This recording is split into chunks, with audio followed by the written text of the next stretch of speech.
चलो, तो हम पढ़ रहे थे। सबसे पहले तो ये बताओ, वो पुरातात्विक स्थल वगैरह कुछ याद हो गया?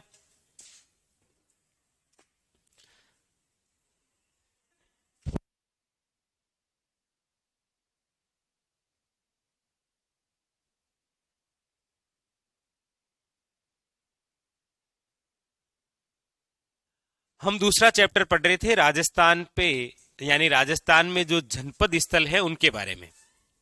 ठीक है। जनपदों के अंदर हमने पढ़ा कि वैदिक काल में जो राज्य हुआ करते थे उन्हें क्या बोलते थे? जनपद। लेकिन हम पढ़ते हैं कि हमारे भारत में कुल कितने महाजनपद हुए हैं? उन 16 महाजनपदों में से एक हमारे राजस्थान में था, जिसका नाम था मत्स्य जनपद, जिसकी राजधानी हुआ करती थी विराटनगर। वर्तमान के अंदर बेराट के रूप में आप जानते हैं इन्हें। और ये वर्तमान के अंदर किस जिले में है? तो कोटपुतली, बहरोड। यहां ये बताने की आवश्यकता नहीं है कि विराटनगर कौन सी नदी के किनारे बसा है। यह आपको अपने आप आना चाहिए। अपने आप इसीलिए आना चाहिए क्योंकि बेराट पहले पढ़ा रखा है।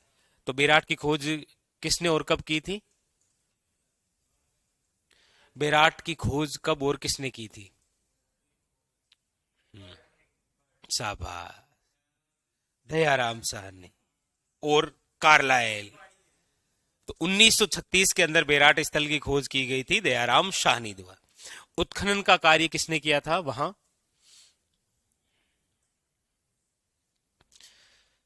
तो एक तो आप थे और एक मैं था। यही तो थे, नील रतन बैनर्जी और कैलाश नाथ दीक्षित। ऐसा कौन सा स्थल था जहां से 3075 मुद्राएं मिली थी? चलो ठीक है। ये तो यहीं पर रहा। रेड की खोज किसने की थी? रेड सभ्यता की? शाबाश, आदमी ने। ठीक है। आदमी किसने की थी? के एन पुरी। केदारनाथ पुरी ने दो स्थलों की खोज की थी, एक रेड सभ्यता है और एक नगर सभ्यता है। नगर सभ्यता कौन सी नदी के किनारे है? आप ऐसे चिंता, मैं तो ऐसे ही पूछता हूं, मेरा काम ही यही है। इसलिए आपको ऐसे लोड नहीं लेना कि मतलब आज ऐसे क्या हो गया। ये आपके साथ कई बार होगा। हाँ, बना। और नगरी, नगरी भी तो एक स्थल है ना, बेड़च नदी के किनारे, जिसकी खोज किसने की थी? तुलना से पढ़ाया था ना। आपने कहा सर अच्छे से याद होगा। तो जैसे वो नगरी याद किया है ना, वैसे ये याद रखना आपको। कौन सा? मत्स्य जनपद, जहां पर पांडवों ने अपना एक वर्ष का क्या बिताया था? ज्ञातवास। फिर इसके अलावा कुछ हमारे राजस्थान में और जनपद हैं, जिनमें से एक है आपके सामने सिवी जनपद, जिसकी राजधानी मध्यमिका नगरी, जो आज वर्तमान के अंदर चित्तौड़ में है। इसका जो उल्लेख है वो महाभारत, महाभाष्य और अष्टाध्याय जैसे ग्रंथों में हमें मिलता है। यहां से एक अच्छा क्वेश्चन बनने की संभावना है। ठीक है। फिर हमने पढ़ा है योध्य जनपद, उत्तरी राजस्थान का भाग है, जहां पर वर्तमान में 3 जिले आते हैं, गंगानगर, हनुमानगढ़ और अनूपगढ़। और इसी योध्य जनपद का नाम यहां पर रहने वाली एक जाति, जिसका नाम था योध्य जाति, यानी कि युद्ध प्रिय जाति हुआ करती थी। और इन्होंने ही किसको नष्ट किया था? कुषाणों को। यवनों का आक्रमण कहां पर हुआ था? यवन, यवन। शाबाश, शाबाश। यवनों का आक्रमण कहां पर हुआ था? मध्य में। शाबाश। चलो आगे। अब देखो, हमारे राजस्थान में कुछ ऐसे भूभाग हैं जो किसी दूसरे जनपद से रिलेटेड हैं। जैसे देखिए, अगला जो जनपद हम पढ़ने जा रहे हैं वो है आपके सुरसेन जनपद। अब सुरसेन जनपद की हम बात करते हैं तो मूलतः तो ये यूपी में है। मूलतः ये कहां विकसित हुआ है? उत्तर प्रदेश, यूपी में। तो मतलब यूपी वाले बता देंगे फिर इसकी राजधानी कहां है।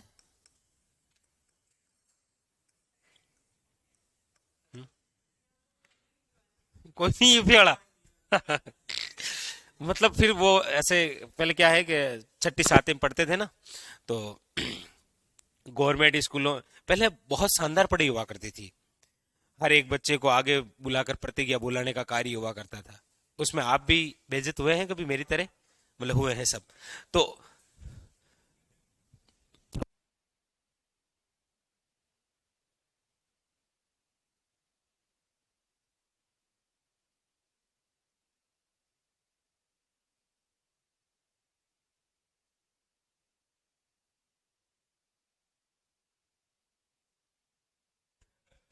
तो इसकी राजधानी कौन सी है फिर?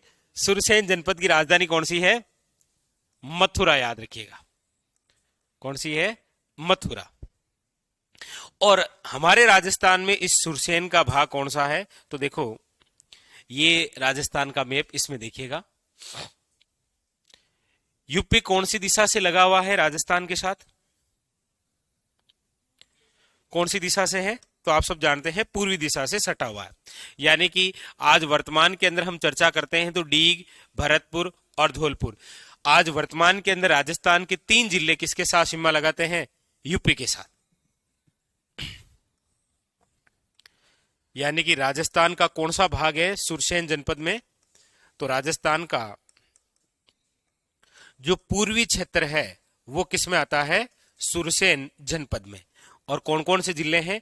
तो यूपी के साथ वर्तमान के अंदर राजस्थान के 3 जिले सीमा बनाते हैं, धौलपुर, भरतपुर और कौन सा? डीग। पहले 2 लगाते थे, भरतपुर, धौलपुर। भरतपुर से अलग हुआ है एक जिला, कौन सा? डीग। तो आज वर्तमान में 3 जिले, डीग, भरतपुर और धौलपुर। और इसी सुरसेन जनपद का जो उल्लेख है वो महाभारत में है, महाभारत में उल्लेख। हम्म। क्योंकि यूपी का क्षेत्र है, यूपी का मथुरा क्षेत्र है, भगवान श्री कृष्ण है, उन्हीं की लीला है महाभारत। हाँ, लिखो।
उस हिसाब से बहुत इंपॉर्टेंट। तो डीग, भरतपुर और धौलपुर।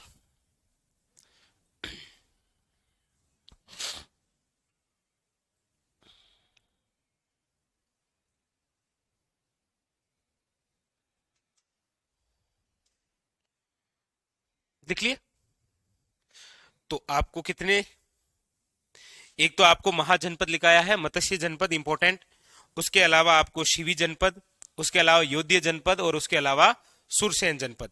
ये 5 ही इंपॉर्टेंट है, सबसे खास। लेकिन कुछ और विशेष है, ये लिख लिया सबने? ठीक है, आगे देखिए। एक लिखिएगा आप, ये भी कुरु जनपद।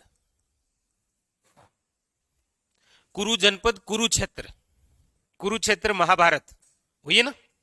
इस कुरु जनपद की राजधानी कौन सी है? तो इसकी राजधानी शाबाश है, वो है इंद्रप्रस्थ।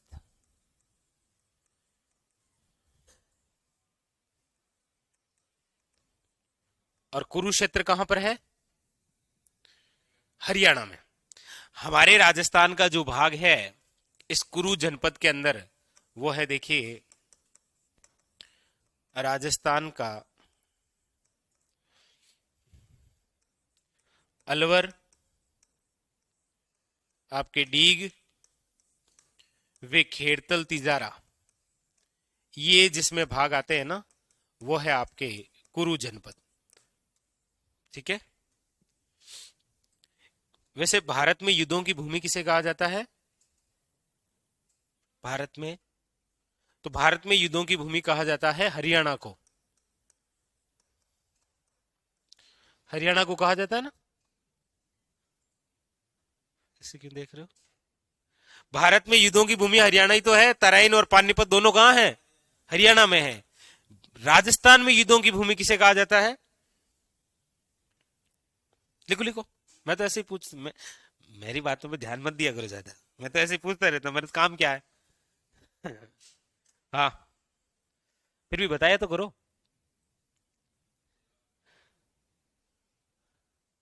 कौन सा? अरे हाँ, क्या बोला आपने? नहीं नहीं नहीं, नहीं मेवाड़ नहीं। राजस्थान में युद्धों की भूमि कहा जाता है भरतपुर को। क्यों? क्योंकि भरतपुर में एक तो स्थान है बयाना और एक है खानवा। यहीं पर मुगल बादशाह से भिड़े थे कौन? सांगा। खानवा का युद्ध हुआ था ना, बाबर और से सांगा, इसी वजह से। और बाबर ने ही तो लड़ा था पहला पानीपत का प्रथम युद्ध।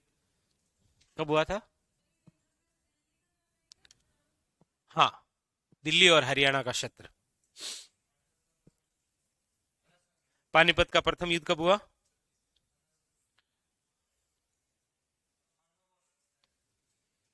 21 अप्रैल 1526। ठीक है, ये लिख लिया कुरु जनपद। इसके बाद में लिखिएगा अर्जुनायन जनपद। इसकी यदि हमारे राजस्थान में हम देखते हैं इसके भाग को,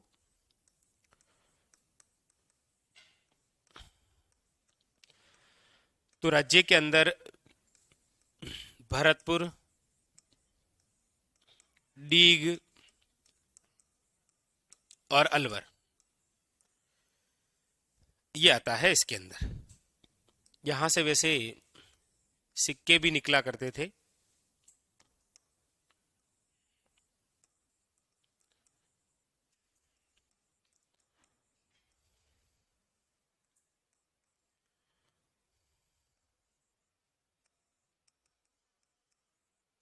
न में सिक्के।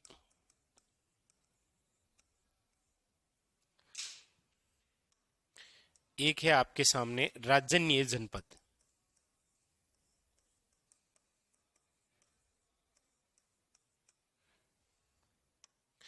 राजन्य जनपद की हम बात करते हैं तो राजस्थान में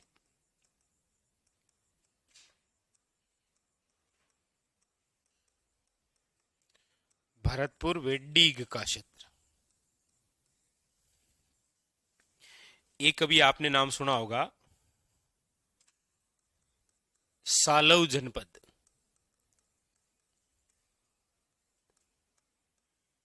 और इस सालव जनपद के अंदर राजस्थान का अलवर वे खेरतल, तिजारा क्षेत्र आता है। क्योंकि सालव जनपद में जो जाति थी ना, वो थी सालव। ये सालव से ही बना है सालवर। सालवर से ही शब्द बना है अलवर।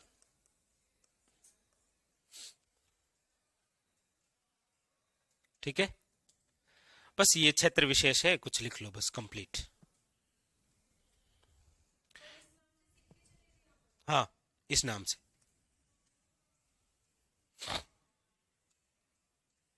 ये तो आपको ऐसे ही लिखा दिया क्योंकि आप बहुत अच्छा पढ़ते हैं ना।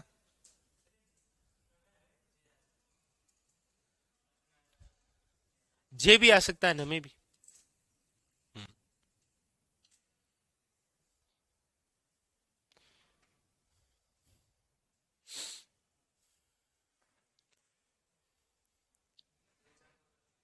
हाँ, ये कंप्लीट आपके सब कुछ। अच्छा, यहां नबे ओब्लिक जे, ठीक है। वैसे ये तो नहीं लिखाने की आवश्यकता थी, लिखाना तो वैसे चार पांच ही था आपको, लेकिन फिर आपने कहा नहीं हम सर याद तो कर ही लेंगे, क्योंकि हमारा इतिहास आप उठा के देखेंगे पिछले कुछ दिनों का, तो आपको पता चल जाएगा कि मतलब कितना पढ़ते हैं हम। हाँ, शाबाश, कॉन्फिडेंस तो है आप में। हाँ, हर एग्जाम में आते हैं, हर पेपर उठा कर देखिए, एक पेज का जनपद है लेकिन क्वेश्चन आएगा एग्जाम में, ये तय है।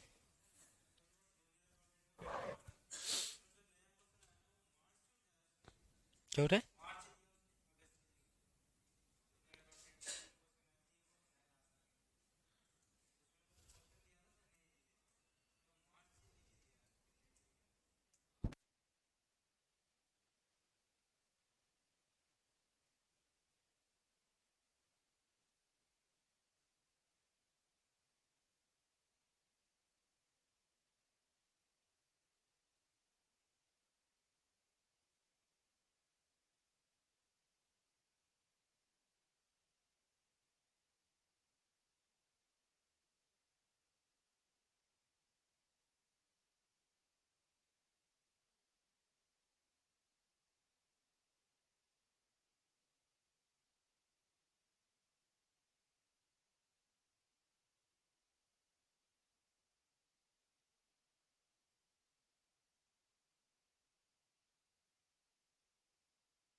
चलिए, फिर ये टॉपिक हो गया हमारा कंप्लीट।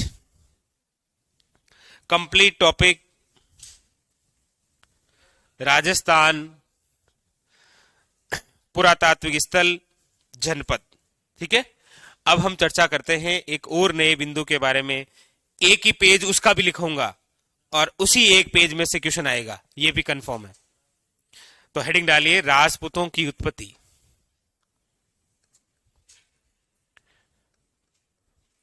वैसे ये टॉपिक पढ़ाया तो नहीं जाता है।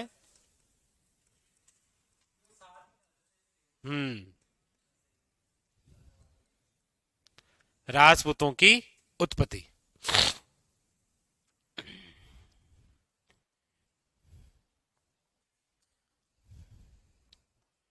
राजपूतों की उत्पत्ति के बारे में, ठीक है। तो सबसे पहला ही क्वेश्चन है, राजपूत काल निम्न में से है। ऑप्शन नंबर एक, 5वीं शताब्दी से लेकर 11वीं शताब्दी, छठी से 12वीं, 7वीं से 12वीं, 9वीं से 14वीं। ये तो क्वेश्चन आता है ना। आ रखा है क्वेश्चन कि राजपूत काल है कब से कब तक माना गया है। हम्म। 7वीं शताब्दी से लेकर 12वीं शताब्दी का जो टाइमिंग है वो आपके कौन सा माना गया है, राजपूत काल। यदि आप पूछेंगे सर राजपूत का मतलब क्या है, तो राजपूत एक संस्कृत भाषा का शब्द है जिसका अर्थ होता है राजा का जो पुत्र होता है उसे राजपूत कहते हैं, ठीक है।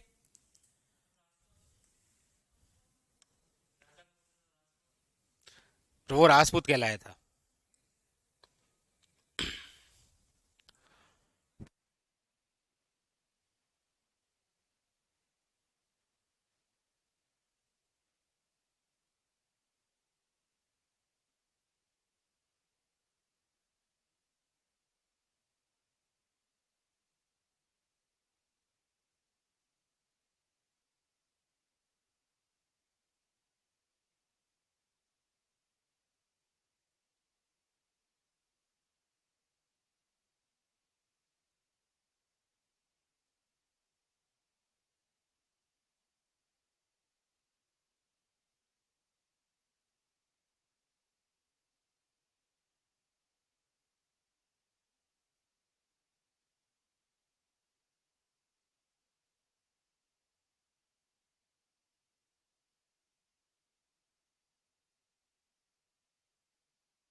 तो राजपूत काल जो टाइमिंग है वो 7 से लेकर कौन सी शताब्दी का है? 7वीं से लेकर 12वीं शताब्दी का जो काल है वो क्या कहलाता है? राजपूत काल। देखिए इसका बेस्ट एग्जाम्पल हम हमारे राजस्थान में समझ सकते हैं। कैसे? देखो हमारे सामने दो विशेष बातें हैं। एक तो विशेष बातें आप नाम सुनते होंगे राजपुताना, एक तो शब्द है कौन सा? राजपुताना। हमारे राजस्थान में इस राजपुताना शब्द में आप क्या पढ़ते हैं? आप ये पढ़ते हैं कि जो ब्रिटिश काल है ना, ब्रिटिश काल, याद रखिएगा ब्रिटिश काल में हमारे प्रदेश का नाम क्या हुआ करता था? राजपुताना। ये राजपुताना जो नाम है ये क्यों हुआ करता था? ये इसीलिए हुआ करता था क्योंकि ये जिस समय नाम की चर्चा हो रही है ना वो टाइमिंग है 1800 ईस्वी। कब की बात है? 1800 ईस्वी।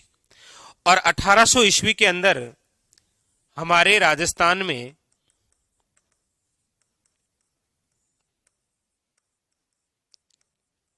कितनी रियासतें थी? 17 रियासतें।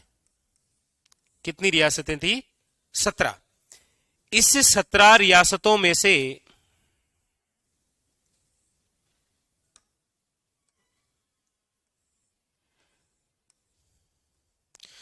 याद रखिएगा 15 जो रियासतें हैं ना ये राजपूतों की थी।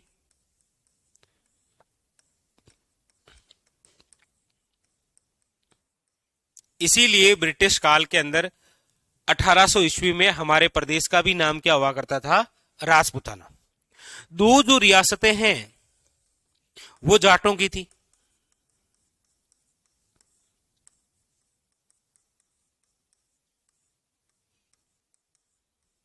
ठीक है।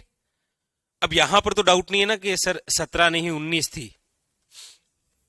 तो 19वीं जो रियासत है वो तो बनी थी 1838 में, जो अंग्रेजों ने बनाई थी झालावाड़। राजस्थान में जो 18वीं रियासत है वो बनी है 1817 में, जिसका नाम है टोंक, और वो एकमात्र मुस्लिम रियासत है। तो वो तो बाद में बनी है। चर्चा हम तब की कर रहे हैं जब हमारे भूभाग को ब्रिटिश काल में 1800 ईस्वी में क्या नाम हुआ करता था? राजपुताना। आगे आप आगे पढ़ते हैं कि हमारे भूभाग को राजपुताना नाम देने वाले व्यक्ति कौन थे? George Thomas. लेकिन जानकारी कहां से मिलती है कि जॉर्ज थॉमस ने हमारे भूभाग को 18वीं में राजपुताना नाम दिया? ये उल्लेख कहां से मिलता है? शाबाश, बुक से। कहां से मिलता है? बुक से। और बुक का नाम क्या है? तो the military and memorials of mister George Thomas, जो कि जॉर्ज थॉमस की जीवनी है। किसने लिखी है वो लिखी है विलियम फ्रैंकलिन ने। तो हमें विलियम फ्रैंकलिन ने 1805 में यह बताया था कि आपके भूभाग को 1800 ईस्वी में क्या नाम दिया गया था? किसने दिया था? George Thomas. तो पहली बात तो ये हो गई आपके सामने कि ये जो राजपूत है, राजपूताना है, ये बात हुई। ठीक है, ये उतारो। चलो एक ये बात बता दो, राजपूतों की कुल कितनी शाखाएं हैं? हुँ? नहीं है बेचारे, वापस वापस खींच लिए अपने शब्द के। नहीं, ये कहीं और निकल पड़ा है। वो गुजर प्रतिहारों की है। राइट है आपकी बात।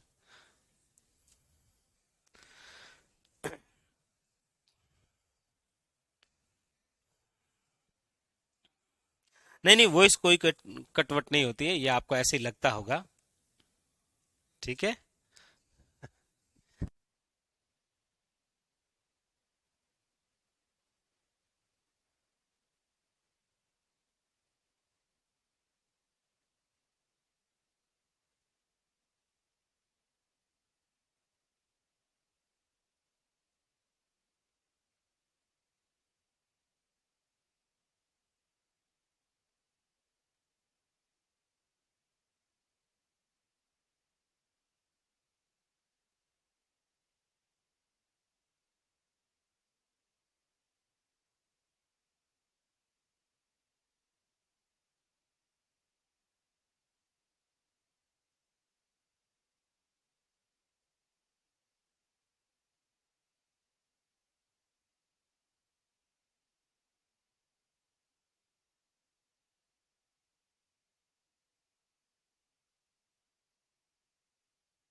चलिए फिर आगे चले।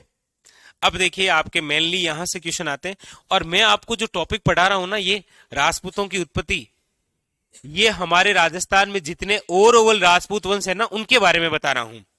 मैं किसी एक प्रोपरी वंश के बारे में नहीं बता रहा हूं। जैसे यहां पर जो भी मैं चर्चा करूंगा तो वो किसी प्रोपरी एक गुहिल वंश के बारे में चर्चा नहीं है। गुहिल वंश की उत्पत्ति कैसे हुई, तो वो तो जब गुहिल वंश पढ़ेंगे ना, तब हम अंदर और पढ़ेंगे कि उनकी उत्पत्ति कैसे है। यहां पर ओवरऑल जो सभी राजपूत हैं उनसे संबंधित फैक्ट है। ये कौन सा, राजपूतों की उत्पत्ति के बारे में। ठीक है, चलिए। तो उत्पत्ति के बारे में सबसे पहला, वैसे हमें केवल टोटल 6 मत पढ़ने हैं कि राजपूतों की उत्पत्ति के बारे में हमारे सामने जो 6 मत हैं वो कौन कौन से हैं। उसमें सबसे पहला है आपके सामने अग्निकुंड यज्ञ। बोर्ड पर देखिएगा,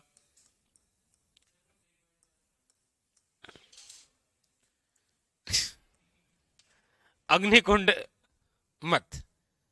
राजपूतों की उत्पत्ति के बारे में सबसे पहला मत हमें यह मिलता है कि राजपूतों की जो उत्पत्ति है वो किससे हुई है, अग्निकुंड से। तो जब ये हम पढ़ रहे हैं तो आपके जहन में बहुत बहुत सारी बातें और आ रही होगी कि सर मुझे पता है कि हमने अभी एक स्थल भी पढ़ा है जहां से हमें 7 अग्निकुंड के साक्ष्य मिले हैं, हाँ, कालीबंगा से। ये होता है रिवीजन। अब देखो कैसे, अग्निकुंड मत।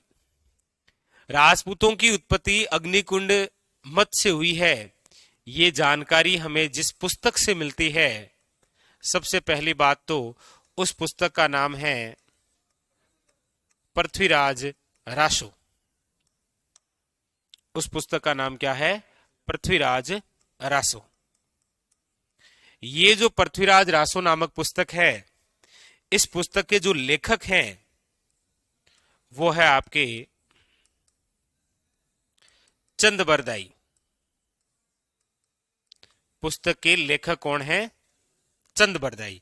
और इसी चंद बरदाई का वास्तविक नाम क्या है, वो मूवी आई थी ना वो,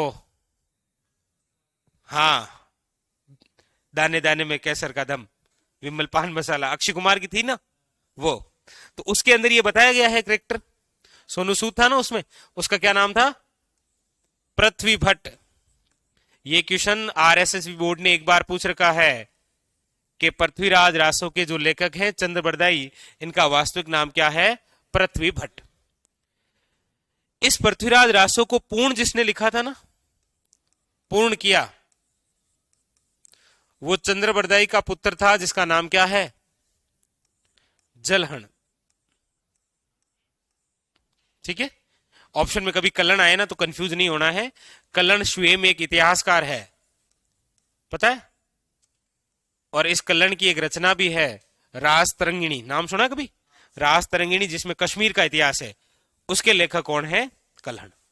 तो हम चर्चा कर रहे हैं राजपूतों की उत्पत्ति के बारे में, और पहला मत हमें यह मिलता है कि राजपूतों की जो उत्पत्ति है वो अग्निकुंड मत से हुई है। ये जानकारी कौन सा ग्रंथ देता है, पृथ्वीराज रासो, जिसके लेखक हैं चंद बरदाई, जिनका वास्तविक नाम है पृथ्वी भट्ट। इस ग्रंथ को पूर्ण किया था जलहण ने, जो कि चंद्र बरदाई का ही क्या है, पुत्र है। ठीक है, अब कैसे हुई, क्या जानकारी मिली, वो देखिए। अभी तो केवल हमने ये पढ़ा है कि राजपूतों की जो उत्पत्ति है वो अग्निकुंड मत से है। इसकी जानकारी कहां से मिलती है, पृथ्वीराज रासो में। क्या जानकारी मिली है वो देखो। इसी ग्रंथ पृथ्वीराज रासो के अंदर ये उल्लेख मिलता है हमें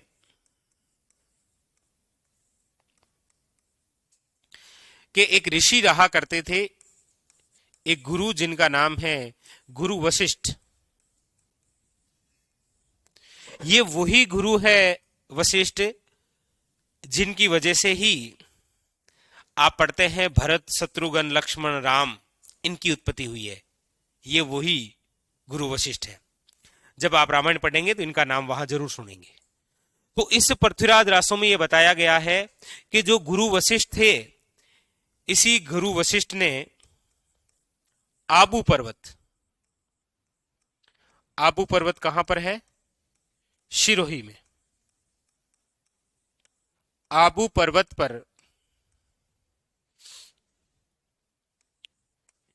एक अग्निकुंड यज्ञ किया था, यज्ञ किया। आप कहेंगे क्यों किया? क्योंकि ऋषि रहा करते थे, ऋषि को अक्सर परेशान क्या करते थे वहां पर रहने वाले जो दानव राक्षस है ना, वो जैसे ही ऋषि कोई कार्य करते तो ऊपर से 2-4 लेग पीस टपका देते। समझे?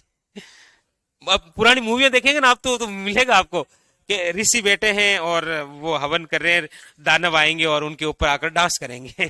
हाँ, आज तो है पानी पानी, तो बेचारों का पूरा पानी हो जाता है, कभी ऊपर से पानी बरसा देते हैं, तो परेशान हो गए थे ऋषि। तब कहते हैं कि गुरु वशिष्ठ ने आबू पर्वत पर जाकर एक यज्ञ किया था जिसका नाम क्या है? अग्निकुंड यज्ञ। और इसी अग्निकुंड यज्ञ से 4 वीर योद्धाओं की उत्पत्ति मानी गई।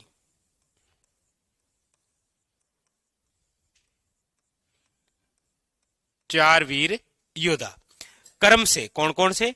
सबसे पहले जो उत्पन्न हुए थे वो थे प्रतिहार, फिर उत्पन्न हुए हैं परमार, फिर उत्पन्न हुए हैं चालुक्य। याद रखिएगा, चालुक्यों को ही कहा जाता है सोलंकी। और उसके बाद में किसकी उत्पत्ति हुई? चौहान की। एग्जाम के अंदर ये क्रम पूछा गया है कि अग्निकुंड यज्ञ से उत्पन्न वीर योद्धाओं का सही क्रम है प्रतिहार, परमार, चालुक्य और चौहान। ठीक है, वो पहला ऑप्शन देगा परमार, प्रतिहार, चालुक्य, चौहान। ये आपको अपने हिसाब से ही देखना है। ठीक है, प्रतिहार, परमार, चालुक्य और चौहान, इनकी उत्पत्ति हुई। इनमें से प्रतिहारों की जो टोटल शाखाएं हैं वो आगे हम पढ़ेंगे। हमारे राजस्थान में हम 2 जगह प्रतिहार पढ़ते हैं, एक तो आप पढ़ेंगे सबसे पहले मंडोर और दूसरी जगह है भीनमाल। परमारों की यदि आप बात करेंगे तो परमार हुए हैं आपके आबू में। आबू के बजाय ज्यादा जहां परमार हुए हैं वो है मालवा क्षेत्र। कौन सा है? मालवा। जैसे आप पढ़ते हैं ना भोज परमार है, वो सब। और चालुक्य जो सोलंकी है ये हुए हैं गुजरात में, और चौहान हुए हैं अपने यहां, वे अजमेर के अंदर। जैसे सांबर से सपाद लक से उनकी शाखा की शुरुआत करेंगे, फिर चलेंगे अजमेर, अजमेर से चलेंगे रणथंबोर, इस प्रकार एक विविध रूप से, बाकी अलग अलग है आपके जालोर वगैरह वो। तो प्रतिहार, परमार, चालुक्य और चौहान। अब इंपॉर्टेंट बात यह है कि राजपूतों की जो उत्पत्ति हमने ये पूरा सेगमेंट पढ़ा है कि इस प्रकार से हुई है, और किससे हुई है? अग्निकुंड यज्ञ से। या तो आपको एग्जामिनर यहां से पूरी थ्योरेटिकल क्वेश्चन पूछेगा, जो जो आपके सामने लिखा हुआ है, कौन कौन सा, कि राजपूतों की उत्पत्ति जिस मत से मानी गई है वो कौन सा मत है? अग्निकुंड यज्ञ। जरूरी नहीं वो ऐसा पूछे, वो यहां से पूछ लेगा कि चौहानों की उत्पत्ति अग्निकुंड मत से हुई है, इसकी जानकारी कौन से ग्रंथ में मिलती है? पृथ्वीराज रासो। पृथ्वीराज रासो के लेखक कौन है? या फिर ये जो अग्निकुंड यज्ञ है ये किसने किया था? तो गुरु वशिष्ठ ने। कहां पर किया था? ये तो क्वेश्चन है ही, क्वेश्चन अब है इंपॉर्टेंट सबसे, कि ये जो अग्निकुंड यज्ञ से राजपूतों की उत्पत्ति मानी गई है, इसका समर्थन करने वाले व्यक्ति कौन थे? किसने समर्थन किया था कि ये जो बात पृथ्वीराज रासो के अंदर चंद्रबरदाई कह रहा है कि गुरु वशिष्ठ ने आबू पर्वत पर यज्ञ किया था, तब जाकर प्रतिहार, परमार, चालुक्य और चौहानों की उत्पत्ति हुई। ये समर्थन कौन करता है इस बात का? तो इस बात का समर्थन करने वाले व्यक्ति हैं, एक तो है मुणोत नैणसी,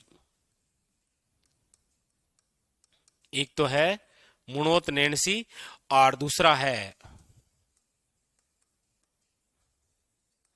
दशरथ शर्मा। इन्होंने समर्थन दिया। दशरथ शर्मा के बजाय इसका नाम याद रखिए आप, इसको छोड़िए, सूर्यमल मिश्रण का। ठीक है, क्योंकि सूर्यमल मिश्रण तो राज्य कवि है, आप तो जानते ही हैं उनकी 4-5 रचनाओं के नाम। इनका जन्म कब हुआ है तो ये भी आपको पता ही होगा। 1815 के अंदर हरना गांव में हुआ है, और हरना गांव कहां है? बूंदी में। राज्य कवि है ना सूर्यमल मिश्रण। 2-4 रचनाओं के नाम जैसे और बलवंत विलास, ठीक है। तो इन्होंने क्या किया है, समर्थन। जबकि पूछा जाए कि राजपूतों की उत्पत्ति अग्निकुंड मत से हुई है, इस बात का खंडन करने वाला व्यक्ति कौन है? किसने कहा कि ये बात गलत है? तो खंडन जिसने किया था वो है एक ही व्यक्ति है, वो है आपके डॉक्टर G.H. ओझा। डॉक्टर गौरी शंकर हीराचंद ओझा, जिनका जन्म कब हुआ था? अरे वाह, 1863 के अंदर। कहां पर हुआ था? रोहिड़ा गांव, शिरोई के अंदर। आपके क्लास की इज्जत रह गई। हाँ, तो राजपूतों की उत्पत्ति कहां से मानी गई है? अग्निकुंड मत से। बताने वाले कौन है? इसको मानने वाले कौन है? लेकिन इस बात का खंडन किसने किया था, और किस प्रकार से क्या उत्पत्ति है, ये सारी बात कंप्लीट। ये पूरा सेगमेंट समझ में आ गया? आपके एग्जाम में क्वेश्चन भी आएगा तो यही आएगा, या तो इनका कर्म पूछा जाएगा, या गुरु विशिष्ट ने कहां पर यज्ञ किया था, और इस बात का समर्थन किसने किया, और इस बात का उल्लेख कौन से ग्रंथ में है। ठीक है, लिखिए।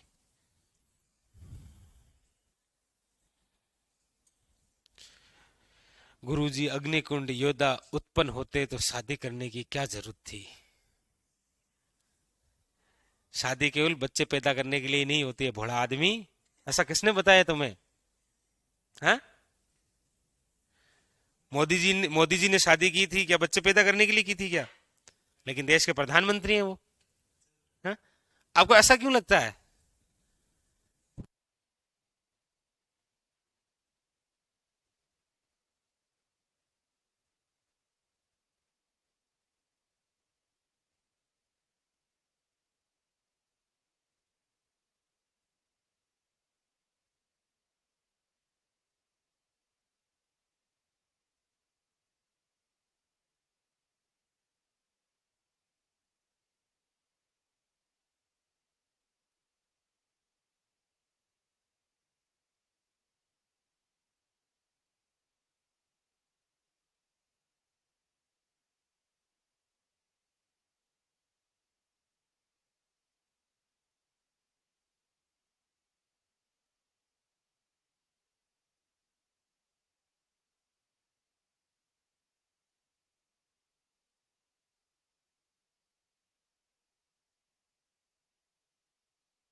तो पहला मत कंप्लीट हो गया आपके सामने कि राजपूतों की जो उत्पत्ति हुई है वो अग्निकुंड मत से हुई है। अब देखो, इसके अंदर जब हम चौहान पढ़ेंगे ना, तो चौहानों के अंदर फिर मैं आपको बताऊंगा कि बिजोलिया शिलालेख में यह कहा गया है कि चौहानों की जो उत्पत्ति है वो वत्स गोत्रीय ब्राह्मण से हुई है। यहां पर हम किसी वंश के बारे में ना पढ़ के ओवरऑल जो राजपूत है उनके बारे में चर्चा कर रहे हैं। ठीक है, आगे चलूं फिर मैं।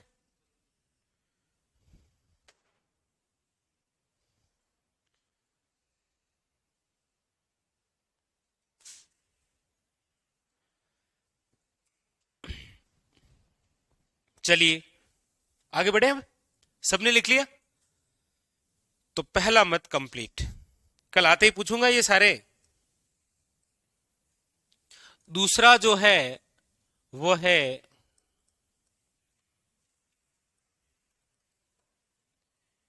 विदेशी जाति से उत्पन्न। कि राजपूत जो है वो क्या है, विदेशी जाति से उत्पन्न है। सबसे पहले तो यही बात, इस बात का तो खंडन यही हो जाता है कि कोई भी व्यक्ति रहा हो वो कभी दूसरे क्षेत्र विशेष के लिए अपने प्राणों का त्याग तो नहीं करेगा। आपके दोस्त का कोई खेत है तो आप लड़ने के लिए इतने भी उतावले नहीं होंगे कि उस खेत के लिए आप अपना मतलब शरीर, अपना प्राण, अपना जीवन बलिदान कर देंगे। वो आपका खेत थोड़ी है, आप अपने लिए बलिदान दे सकते हैं। और जब हम हमारे राजस्थान को पढ़ते हैं तो हमारे राजस्थान के अंदर जो राजपूत योद्धा हैं उन्होंने हमेशा मातृभूमि के लिए अपने प्राण, अपने बलिदान और अपने जीवन को समाप्त किया है। इसका मतलब इस बात का तो खंडन यही हो जाता है कि राजपूत जो है वो विदेशी जाति से उत्पन्न नहीं है। इस बात का खंडन किया था किसने? सबसे पहली बात तो वो लिखा देते। इस बात का खंडन करने वाले जो व्यक्ति थे वो थे आपके डॉक्टर G.H. ओझा, डॉक्टर गौरीशंकर हीराचंद ओझा। लेकिन क्वेश्चन ये नहीं आएगा, क्वेश्चन आपके सामने ये आएगा कि राजपूतों की उत्पत्ति विदेशी जाति से बताने वाले कौन कौन थे। एक तो क्वेश्चन आता है ये कि राजपूतों की जो उत्पत्ति है वो विदेशी जाति से हुई है, ये बताने वाले व्यक्ति कौन कौन थे। तो उसमें आप नाम सुनते हैं जैसे कर्नल जेम्स टोड है, आपके V.A. स्मिथ है, या फिर इसके अलावा कनिंगम आप एक नाम सुनते हैं। इसके अलावा नाम आप सुनते हैं विलियम कुर्क। बताने वाले सारे विदेशी हैं। तो वो तो आपका टंटा समाप्त हो गया। ये लिखा नहीं था क्या आपने? अच्छा, आप यहां बेते बेते भावना में यहां तक बह गए। अच्छा आप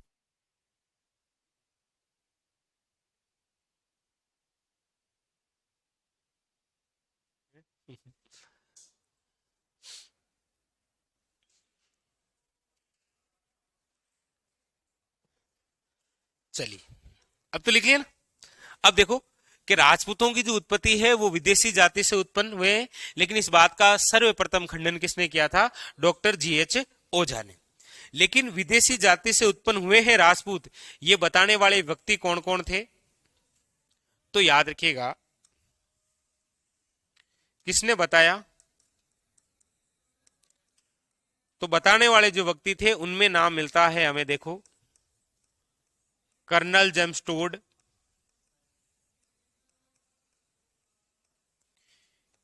V.A. स्मिथ,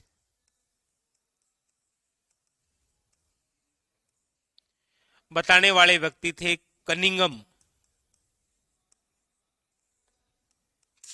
और इसके अलावा बताने वाले थे विलियम कुर्क। तो ये वो व्यक्ति हैं जिन्होंने ये बताया है कि राजपूतों की जो उत्पत्ति है वो किससे हुई है? विदेशी जाति से। लेकिन अब नाम भी देखकर लग रहा है कि ये नाम याद करने की आवश्यकता नहीं है। विदेशी जाति से बताने वाले सब विदेशी हैं। हाँ, क्योंकि हमारे यहां पर ऐसे, हमारे यहां पर नाम मिलेंगे गोपा, दशरथ, ओझा, वोजा। तो क्वेश्चन भी नहीं आएगा, क्वेश्चन भी नहीं आएगा, क्वेश्चन अंदर से आएगा। पूछा आपको ये जाएगा कि राजपूतों की जो उत्पत्ति है वो विदेशी जाति संक व सिथियन से बताने वाले व्यक्ति कौन थे? अब इधर देखो बोर्ड पर, विदेशी जाति से तो उत्पन्न हुए हैं नो डाउट, लेकिन आपको याद रखना है कि कर्नल जेम्स टोड ने राजपूतों को जिस विदेशी जाति से उत्पन्न बताया है वो जाति है संकवे शीथियन, विदेशी जाति है इससे। तो आपको क्वेश्चन भी यही पूछेगा कि राजपूतों को विदेशी जाति संकवे शीथियन से उत्पन्न होना किसने बताया है? केवल कर्नल जेम्स टोड ने। ठीक है, याद रखिएगा, V.A. स्मिथ, इन्होंने राजपूतों की उत्पत्ति विदेशी जाति से बताई है, लेकिन कौन से विदेशियों से बताई है? तो आपको याद रखना है, हुणों से। इन्होंने कहा है कि कौन सी जाति से उत्पन्न हुए हैं? हूण जाति से, याद रखिएगा, सबसे इंपॉर्टेंट बात। और जो कनिंगम है, इस कनिंगम ने राजपूतों की उत्पत्ति जिस विदेशी जाति से बताई है वो बताई है, याद रखिएगा। इन्होंने कहा कि इनकी उत्पत्ति हुई है युच्ची जाति के कुषाणों से। तो इन्होंने भी माना है कि विदेशी जाति, लेकिन कौन सी हुई है? कुषाणों से। विलियम क्रुक ने तो डायरेक्ट कहा है कि ये कुषाणों से ही उत्पन्न है, कुषाणों से उत्पन्न।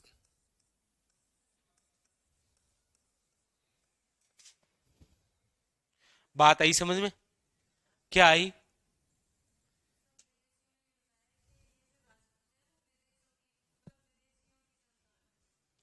लेकिन कौन से व्यक्ति ने कौन सी विदेशी जाति से मानी है, वो भी ये है। और क्वेश्चन जो हमेशा आता है वो इनसे आता है, याद रखना, ठीक है।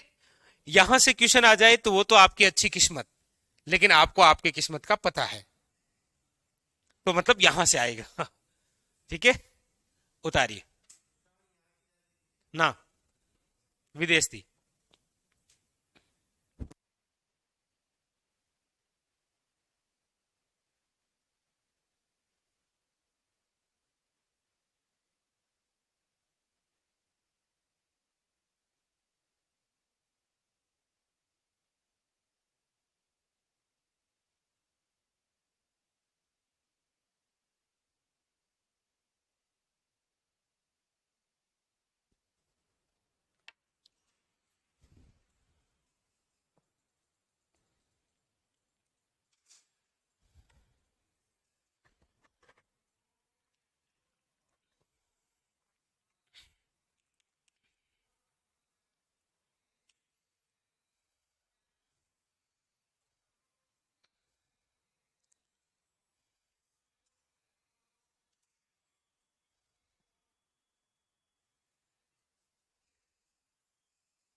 आप आकाश ये पूछना चाह रहे हैं मुझसे कि सर बुक में प्रीवियस पेपर के क्वेश्चन है या फिर थ्योरी भी है, यही पूछना चाह रहे हैं ना?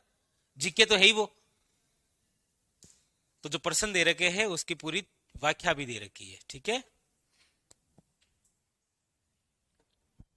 लिख लिया ना, दोनों ही मत और दोनों ही कंप्लीट, दोनों से ही कोशिश रहेगी कि क्वेश्चन यहां से बन जाएगा, जैसे भी बनेगा। जैसे बड़े एग्जाम के अंदर भी यदि मैं चर्चा करूं, जैसे आरएस एसआई के पेपरों में इस प्रकार के क्वेश्चन आपके सामने आते हैं, जहां पर एक प्रकार से चार व्यक्तियों के नाम आते हैं और सामने कौन सी विदेशी जाति से बताया गया है वो, और कहता है मिलान करो या फिर निम्न में से असंगत है, ठीक है। चलिए,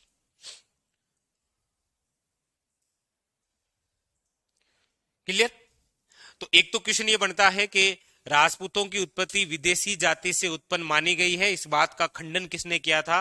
डॉक्टर जीएच ओझा ने। दूसरी बात, किसने बताया था कि विदेशी जाति से उत्पन्न है? तो टोड है, वीए स्मिथ है, कनिंगम है और विलियम कुर्क है, याद रखिएगा। ये जो विलियम कुर्क है ना, ये कर्नल जेम्स टोड का ही शिष्य है। और लेकिन इन व्यक्तियों ने कौन कौन सी विदेशी जाति से राजपूतों को विदेशी बताया था? तो टोड ने तो किसे बताया था? संकवेशिथियन। वी स्मिथ ने हुणों से उत्पन्न बताया, कनिंगम ने यूची जाति के कुषाणों से और विलियम कुक ने डायरेक्ट कुषाणों से उत्पन्न बताया। चलिए आगे, अगली बात,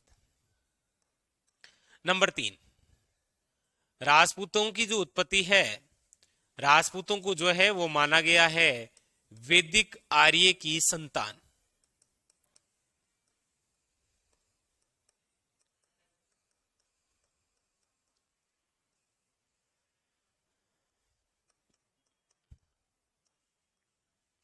राजपूतों को किसकी संतान बताया गया है? वैदिक आर्य की संतान। आप जब इंडियन हिस्ट्री पढ़ते हैं तो वहां दो सिविलाइजेशन पढ़ते हैं, दो सभ्यताएं पढ़ते हैं। सबसे पहले आप एक सभ्यता पढ़ते हैं जिसका नाम है सिंधु घाटी सभ्यता, और दूसरी जो विदेश सभ्यता आप पढ़ते हैं वो है वैदिक सभ्यता। सिंधु घाटी जो सभ्यता है वो है एक नगरीय सभ्यता है, जबकि वैदिक जो सभ्यता है वो है एक ग्रामीण सभ्यता है। लेकिन ये जो वैदिक सभ्यता है, इस सभ्यता के जो निर्माता थे वो कौन थे? आर्य। कौन थे? आर्य। और इन आर्यों के बारे में आप अलग अलग बातें पढ़ते हैं, लेकिन मैक्स म्यूलर जो कि एक जर्मनी के थे, उन्होंने कहा था कि ये आर्य जहां से आए हैं वो स्थान कौन सा है? मध्य एशिया। वो अलग अलग बात है। तो यानी कि यहां पर जो शब्द दे रखा है ना कि राजपूत वैदिक आर्य की संतान है, तो ये वैदिक सभ्यता और आर्य, ये आर्य का अर्थ होता है श्रेष्ठ। क्या होता है? श्रेष्ठ। तो राजपूतों को किसकी संतान बताया गया है? वैदिक आर्य की संतान। लेकिन बताने वाले व्यक्ति कौन थे? तो याद रखिएगा, वो थे आपके शिवी वेद, यानी कि इनका नाम है चिंतामणि विनायक वेद, पूरा नाम। नहीं, चिंता नहीं करनी है आपको, आपके एग्जाम में केवल क्या आएगा? शिवी वेद। इन्होंने बताया। लेकिन इस बात का समर्थन करने वाले व्यक्ति कौन थे? याद रखिएगा, डॉक्टर G.H. ओझा। वैसे समर्थन ना आकर ये से भी आए ना कि राजपूतों की उत्पत्ति वैदिक आर्य की संतान से है, बताने वाले व्यक्ति सीवी वेद और कौन है? Doctor G.H. ओझा। और आप पढ़ रहे हैं कि राजपूतों की उत्पत्ति कभी पढ़ रहे हैं अग्निकुंड मत से हुई है, कभी आप पढ़ रहे हैं विदेशी जाति से हुई है, कभी आप पढ़ रहे हैं वैदिक आर्य की संतान बताया गया है, आगे आप पढ़ेंगे कि ब्राह्मणों से हुई है, आगे आप पढ़ेंगे कि ये सूर्यवंशी थे। लेकिन आप आखिर में मुझसे ये पूछेंगे कि सर्वमान्य मत कौन सा है, तो आपको यही याद रखना है कि राजपूतों की जो उत्पत्ति है इसके बारे में सर्वमान्य मत कौन सा है? तो यही है कि राजपूत जो थे वो आर्य की ही संतान थे। और इसीलिए पहले आप जब सभ्यता पढ़ते हैं वैदिक सभ्यता, तो वैदिक सभ्यताओं के निर्माता कौन थे? आर्य। इसीलिए हमारे भूभाग को भी कभी आर्यवर्त कहा जाता था। भारत का जब आप प्राचीन नाम पढ़ते हैं ना, तब आप पढ़ते हैं कि क्या कहा गया था? आर्यवर्त।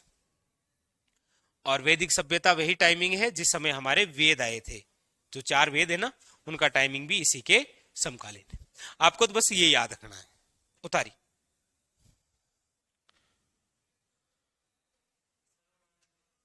हाँ, नहीं, ये सर्वमान्य मत है। आपको पूछा जाए कि राजपूतों की उत्पत्ति के बारे में सर्वमान्य मत कौन सा है? ऑप्शन नंबर 1 अग्निकुंड मत, ऑप्शन नंबर बी विदेशी जाति, ऑप्शन नंबर सी वैदिक आर्य की संतान, और ऑप्शन नंबर डी सूर्यवंशी। तो कौन सा है? वैदिक आर्य। ये उस हिसाब से क्वेश्चन है, अलग अलग हिसाब है जी। मैं आपको सारे हिसाब दे तो रहा हूं सही से।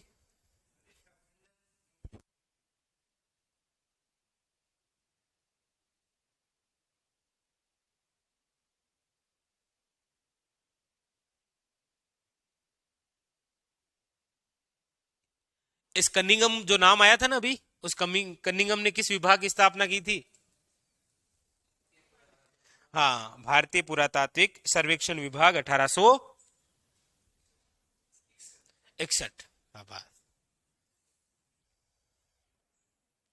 सुनारी सभ्यता की खोज किसने की थी?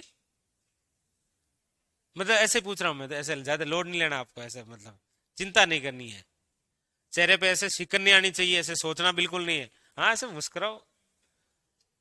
क्योंकि जब पहली बार परमाणु परीक्षण हुआ था ना, तो उसकी थीम क्या थी?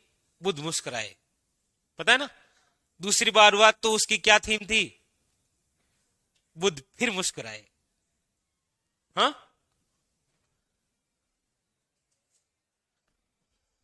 पहली बार तो बुद्ध मुस्कुराए, दूसरी बार बुद्ध फिर मुस्कुराए। कब हुआ था प्रथम परमाणु परीक्षण? अब यहां बुद्ध नहीं मुस्कुराए। पहले तो मुस्कुराए। हाँ, बता रहे थे आप। हम्म। और दूसरी बार? शाबाश, 19 हो गया वैदिक आर्य की। तो देखिए, अग्निकुंड मत विदेशी और वैदिक आर्यों की संतान। ठीक है, अब है आपके सामने नंबर 4, राजपूतों की उत्पत्ति के बारे में। नंबर 4 जो बात है वो है कि ये सूर्यवंशी थे। क्या थे ये? सूर्यवंशी।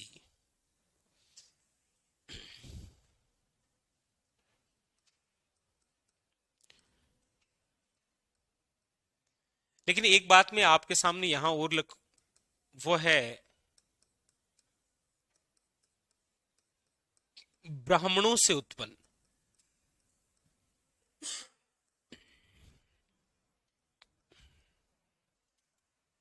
देखिए,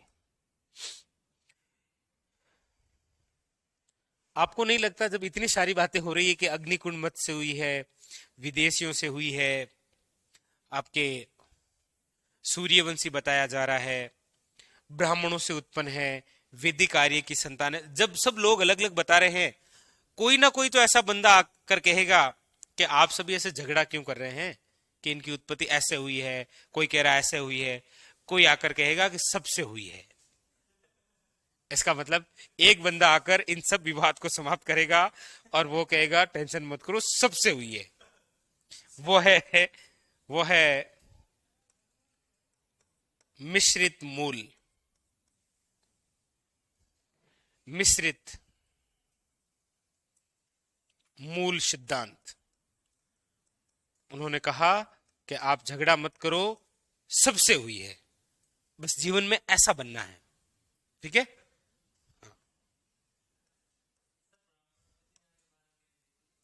हम्म, विदेशी ब्राह्मणों से उत्पन्न बताया है। देखो, सबसे पहले तो हाँ, सूर्यवंशी। सूर्यवंशी किसने बताया? यहां पर यदि हम चर्चा करते हैं तो देखिए, भगवान श्री जो राम हैं, भगवान श्री राम, और एक है आपके भगवान श्री कृष्ण। तो भगवान श्री राम क्या है? सूर्यवंशी। और भगवान श्री कृष्ण क्या है? चंद्रवंशी। हाँ, ये जो सूर्यवंशी है, ये सूर्यवंशी बताने वाला व्यक्ति कौन है? तो आपको याद रखना है, सूर्यवंशी बताने वाला व्यक्ति एक ही था जिसका नाम है डॉक्टर दशरथ शर्मा।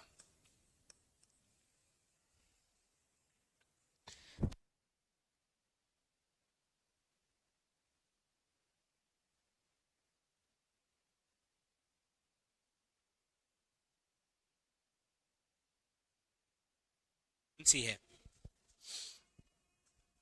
इसका मतलब इस बंदे का नाम यूनिक है, डॉक्टर दशरथ शर्मा। ब्राह्मणों से उत्पन्न बताने वाला व्यक्ति कौन था? तो याद रखिएगा, डॉक्टर गोपीनाथ शर्मा। आपको यदि सबसे ज्यादा कोई कंफ्यूज करेगा तो यही शर्मा सबसे ज्यादा कंफ्यूज करेगा। तो कौन करेगा? याद यही रखना है, इंपॉर्टेंट। दशरथ शर्मा ने राजपूतों की उत्पत्ति बताई है सूर्यवंशी से, जबकि गोपीनाथ शर्मा ने कहा है कि किनसे उत्पन्न है? ब्राह्मणों से। इनका एक और साथी बना था, वो है डॉक्टर भंडारकर। ये भी ब्राह्मण थे। इन्होंने कहा ब्राह्मणों से हुई है, इन्होंने केवल कहा किससे हुई है? सूर्यवंशी। लेकिन एक बंदा आया और इसने सबको चौपड़ दिया, उसका नाम है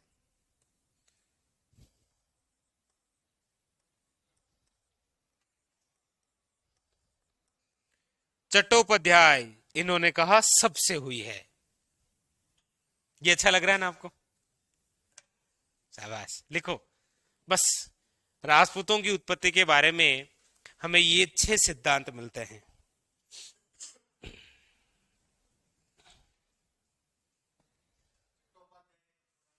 डिप्पी, डिप्पी चट्टोपाध्याय।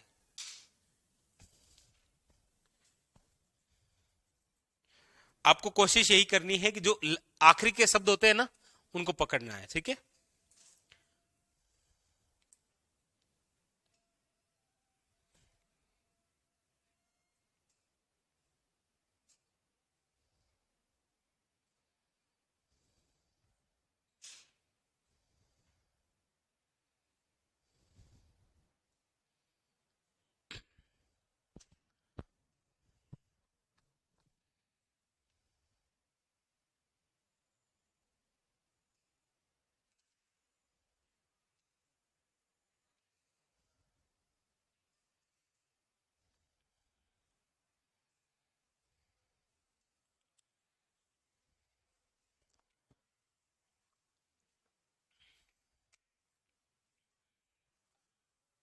लिख लिया।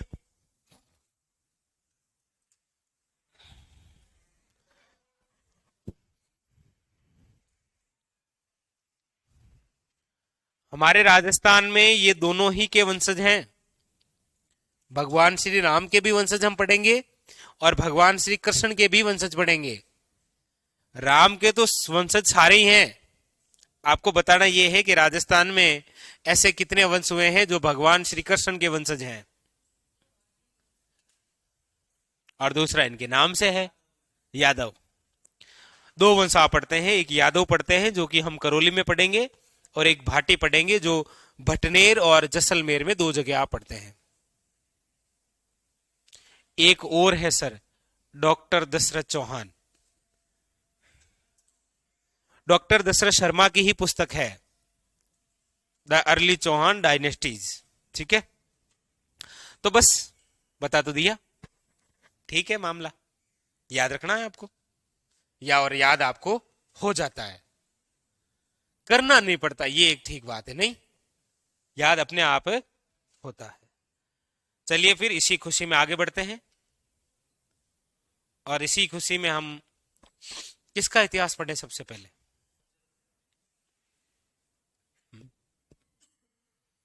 देखो, वैसे पढ़ने में तो सीक्वेंस कैसे भी पढ़ सकते हैं हम, लेकिन एक ऐसा वंश है जिसको हम पढ़ लेना तो फिर ऐसे कॉन्फिडेंस आने लगता है। और फिर दूसरी बात यह है कि कोई सा भी वंश पढ़ेंगे तो उस वंश का रोल अपने आप आएगा सब जगह।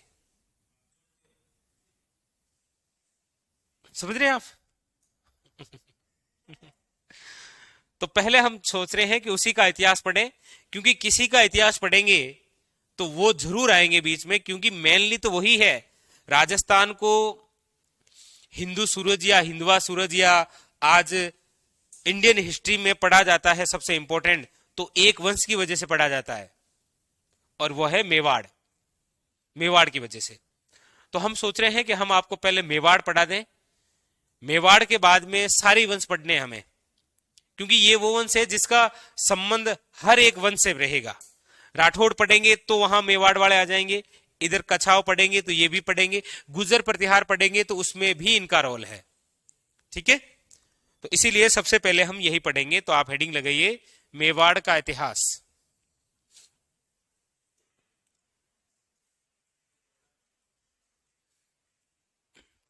या एक बार रुको, एक बार रुको आप ऐसे मेरी हाँ में हाँ कर रहे हैं, हाँ हाँ सर, हाँ सर, हाँ सर। अब देखो, एक बार बोर्ड पर देखो आप, हम चर्चा कर रहे हैं वैसे किसकी? राजस्थान इतिहास की। ठीक है, राजस्थान क्या हुआ? हाँ, ऐसे तो राजस्थान का इतिहास हम पढ़ रहे हैं। राजस्थान का इतिहास जब आप पढ़ते हैं तो इसको तीन भागों में पढ़ते हैं। एक तो भाग होता है आपके प्राचीन राजस्थान,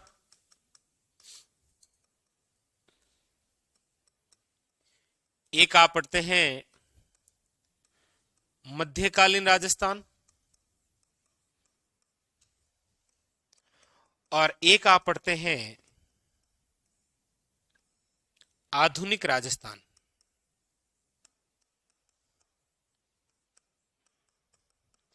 आधुनिक राजस्थान, इसमें यदि हम चर्चा करें मेनली, तो प्राचीन राजस्थान के अंदर जो टॉपिक भी होता है तो वो होता है राजस्थान के पुरातात्विक स्थल, सभ्यता, जनपद व्यवस्था, और हमारे राजस्थान का प्राचीन अंचल। ये चार बिंदु ही पढ़ने वाले होते हैं प्राचीन के अंदर। हमने ये चारों ही पढ़ लिए हैं। मध्यकालीन राजस्थान की जब हम बात करते हैं तो यहां पर केवल हमें राजवंश पढ़ने होते हैं, और राजवंश में सारे ही आ जाते हैं। यानी कि मेनली आप ये बोल सकते हैं कि हमें यहां पर जो काल पढ़ना होता है वो कौन सा है? राजपूत काल। सातवीं शताब्दी से लेकर 12वीं शताब्दी, और हमें तो आज तक पढ़ना है। ठीक है, लेकिन जब हम आधुनिक राजस्थान की बात करते हैं तो इसमें केवल और केवल लड़ाइयां हैं, आंदोलन है। इसका मतलब ये तो वो टाइमिंग है प्राचीन राजस्थान जब हमें कुछ पुरातात्विक स्थल, सभ्यताएं या जनपद मिलते हैं। मध्यकालीन राजस्थान वे है जब राजाओं का काल है, और आधुनिक राजस्थान वे टाइमिंग है जब अंग्रेजों का समय है। आंदोलन में आप 1857 पढ़ेंगे, आंदोलन में आप किसानों के आंदोलन पढ़ेंगे, आंदोलन में आप जनजातियों के आंदोलन पढ़ेंगे, आंदोलन में आप जनता के आंदोलन पढ़ेंगे, जिसे आप पढ़ते हैं प्रजामंडल। सिंपल सी बात है, जब इतने सारे आंदोलन होंगे तो लोग एक दूसरे से अलग हो जाएंगे, और वापस जोड़ने के लिए आप एक टॉपिक पढ़ते हैं जिसका नाम क्या है, एकीकरण। ये होता है आधुनिक राजस्थान का सिलेबस, ये होता है मध्यकालीन राजस्थान का, और ये होता है प्राचीन का। ठीक है।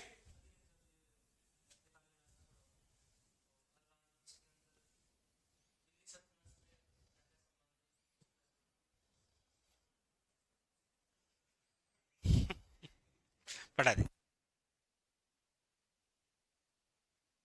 तो ये तो हो गया आपके, बताइए आपके एक हुआ है,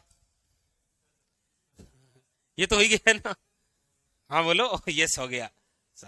अब हमारे दो और होंगे, एक तो मध्यकालीन और एक कौन सा है, आधुनिक। अब आप जो चाहेंगे वो इनमें से आपकी चॉइस जो है, आपकी चॉइस है कि कौन सा पार्ट पढ़ाना है। ऑनलाइन वाले भी कमेंट करके बता सकते हैं कि कौन सा पार्ट पढ़ना है, मध्य या आधुनिक।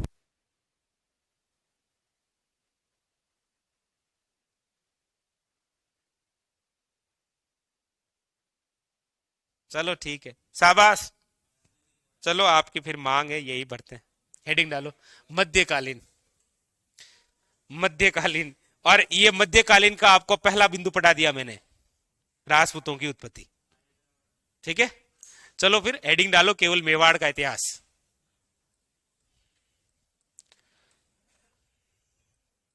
मेवाड़ का इतिहास।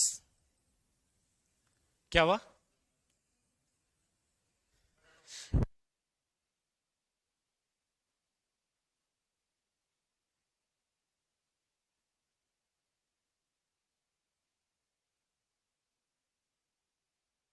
मेवाड़ का इतिहास पढ़ते हैं हम।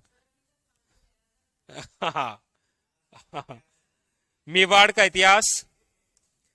इसमें सबसे पहले हम एक शब्द को पढ़ते हैं जिसका नाम क्या है, मेवाड़। फिर पढ़ेंगे मेवाड़ का इतिहास। देखिए, सबसे पहले यदि मैं चर्चा करूं मेवाड़ की, तो आपके सामने क्वेश्चन आएगा कि आज ये जो हम मेवाड़ पढ़ रहे हैं, वर्तमान के अंदर कौन कौन से जिले इस मेवाड़ में आते हैं।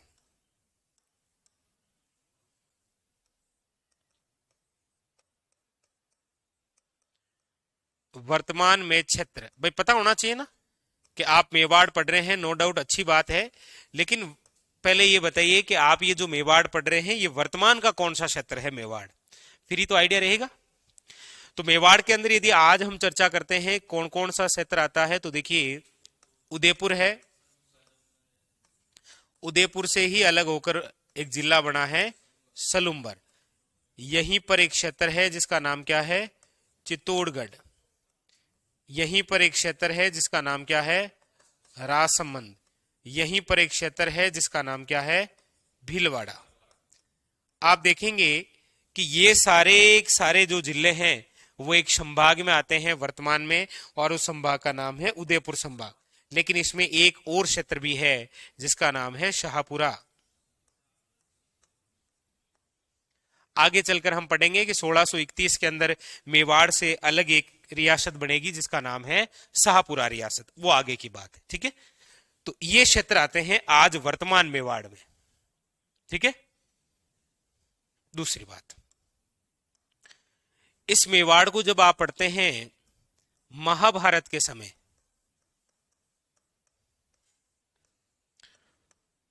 तो याद रखिएगा महाभारत के समय इसी मेवाड़ का जो नाम था वो था सीवी जनपद। किस रूप में मिलता है? सीवी जनपद में। सीवी जनपद की जो राजधानी है वो आपको कौन सी बताई थी? मध्यमिका। मध्यमिका मतलब आज वर्तमान का नाम क्या है? नगरी। कहां है ये? चित्तौड़गढ़। ये आपको इसीलिए लिखा रहा हूं क्योंकि एग्जाम ने डायरेक्ट पूछेगा कि सीवी जनपद राजस्थान का प्राचीन अंचल वर्तमान में है चित्तौड़गढ़। दूसरी बात, ये जो मेवाड़ है इसका प्राचीन नाम क्या है? तो याद रखिएगा, इसे बोलते हैं मेदपाट या प्रागवाट। मेवाड़ का प्राचीन नाम। ये जो मेवाड़ है याद रखिएगा, राज्य की सबसे प्राचीन रियासत पढ़ रहे हैं आप। राजस्थान की सबसे प्राचीन रियासत कोई रही है तो वो कौन सी है? मेवाड़। और इस मेवाड़ में आप जिस वंश के बारे में पढ़ने जा रहे हैं वो वंश कौन सा है? गुहिल।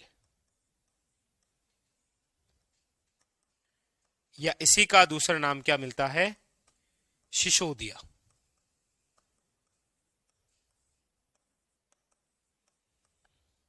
ठीक है, आगे हम आराम से समझेंगे कि कैसे ये गुहिल और सिसोदिया है। उतारिए ये मेवाड़ के बारे में सबसे पहले।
और इनको साथ साथ में पढ़ना है, ठीक है?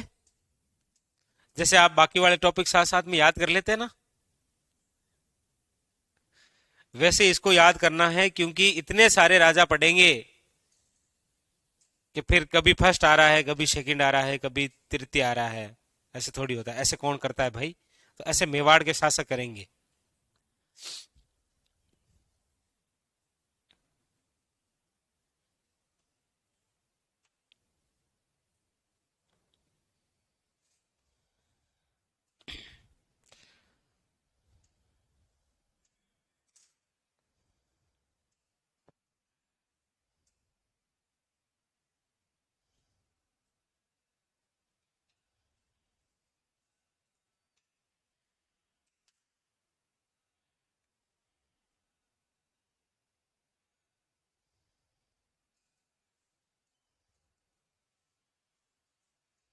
लिख लिया?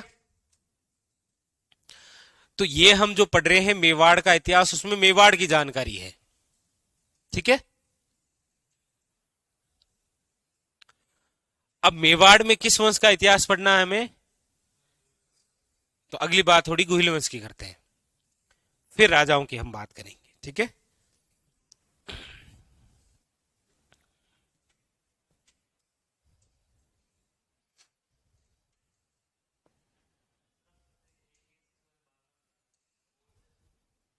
ना, मजा आता है मुझे।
इसमें सबसे पहले हम बात करेंगे, वो इस वंश से संबंधित कुछ करते हैं, गुहिल वंश। सबसे पहली बात कि हम जिस वंश के बारे में चर्चा करेंगे, गुहिल वंश, ये विश्व का सबसे लंबा राजवंश है। सबसे पहली बात कि ये क्या है, विश्व का सबसे लंबा राजवंश। आज भी इस वंश के एक व्यक्ति हैं, नाम सुनते हैं, लक्ष्य राज सिंह, तो वो इसी वंश के व्यक्ति हैं। तो विश्व का सबसे लंबा राजवंश कौन सा रहा है, गुहिल वंश। ये जो गुहिल वंश है, इसकी दो शाखाएं हैं। कितनी शाखाएं हैं, दो शाखा है। एक तो शाखा हम पढ़ेंगे, वो तो है रावल शाखा, रावल शाखा। एक शाखा हम पढ़ेंगे, वो है राणा शाखा। तो वो तो हम आगे अलग अलग क्वेश्चन पढ़ेंगे कि मेवाड़ के पहले ऐसे कौन से शासक थे जिन्होंने राणा की उपाधि लगाई थी, या मेवाड़ के पहले ऐसे कौन से शासक थे जिन्होंने रावल की उपाधि धारण की थी। बता सकते हैं क्या कौन कौन से थे?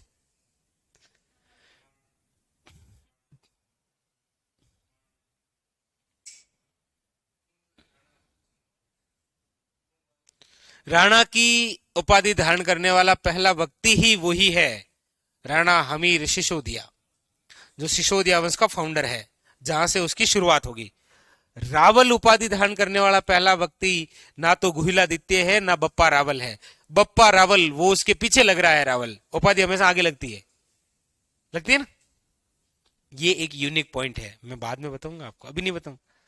अभी बता दिया, कल आएंगे नहीं आप, कि बता तो दिया सर ने। मजाक कर रहा हूं।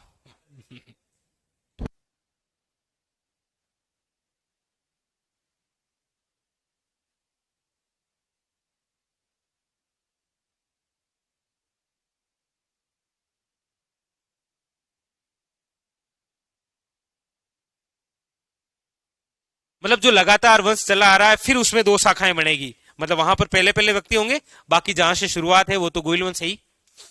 तो दो शाखा हमें पढ़नी, एक रावल शाखा और एक राणा शाखा। याद रखिएगा, रावल शाखा का अंतिम शासक होगा रावल रतन सिंह। रतन सिंह आपके पद्मनी वाला, बेचारे की क्या इज्जत रही है।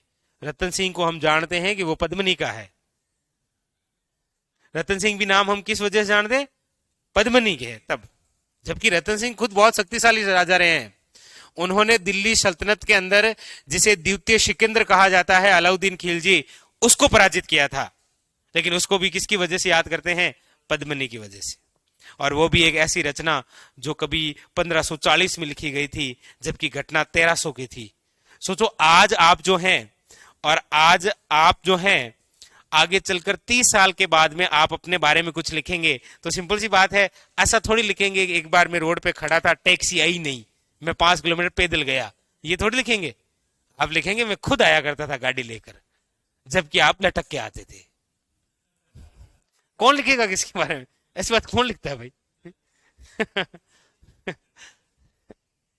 तो दो शाखाएं कौन कौन सी, रावल शाखा और है, अरे राणा शाखा, दो हो जाता है।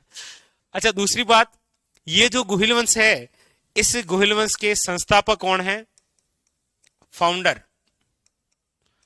तो याद रखिएगा, इसके जो संस्थापक हैं उनका नाम आप आगे चलकर पढ़ेंगे, गुहिलादित्य। गुहिल वंश के संस्थापक कौन है, गुहिलादित्य। अगली बात, ये जो गुहिल वंश है, इस गुहिल वंश की कुलदेवी कौन है, तो आप कहेंगे वो है आपके बाण माता। लेकिन जब आराध्य देवी की बात होगी, तो वो जो देवी है वो कौन सी है, हाँ, बिरवड़ी या बरवड़ी माता। लेकिन जब कुलदेवता की बात होगी तो तो वो है आपके एकलिंग जी। तो यहां पर एक विशेष बात है। विशेष बात तो यह है कि मेवाड़ के जितने भी राजा है ना, मेवाड़ के शासक स्वयं को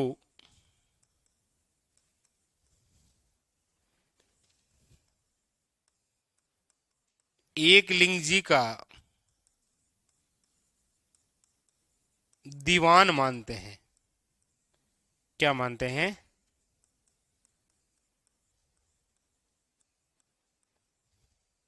यानी कि मेवाड़ के शासकों का मानना यह है कि हमारे मूल राजा तो ये एकलिंग जी है, हम तो इसके दीवान हैं। जैसे यहाँ के ना, जयपुर के जो राजा हैं, वो स्वयं को मानते हैं गोविंद देव जी के दीवान, कि हमारे मूल राजा तो गोविंद देव जी हैं, हम तो इसके दीवान हैं। उतारो।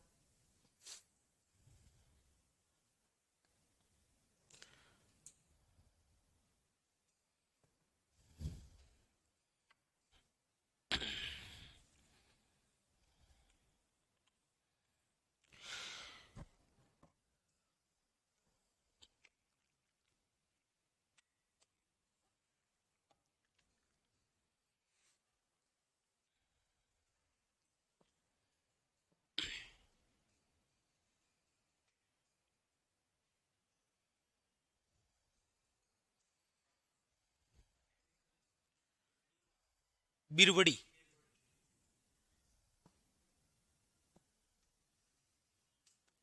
क्या हुआ?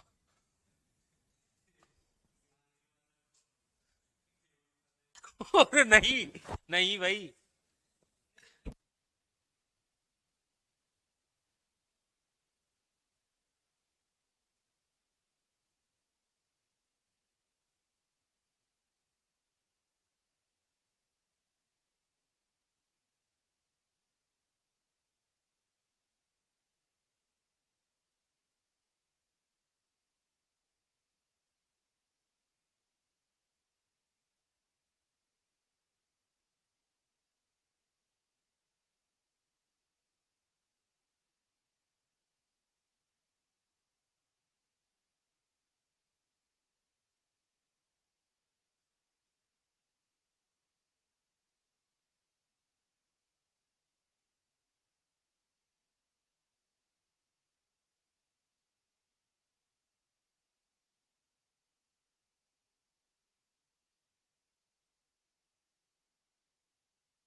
चलो, ये लिख लिया।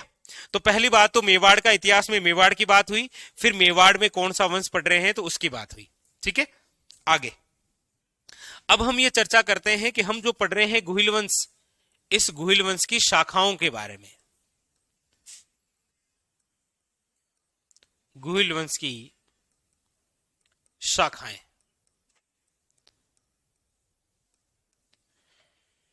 देखिए, गुहिल वंश की शाखाओं के बारे में जब हम बात करते हैं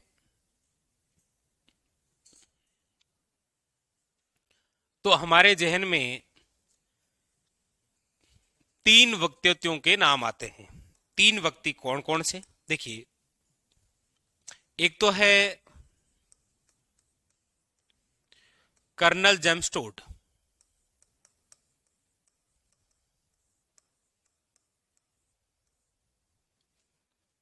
याद रखिएगा। एक है आपके मुनोत नैणसी, और एक व्यक्ति है कविराज श्यामल दास धदीवाड़िया।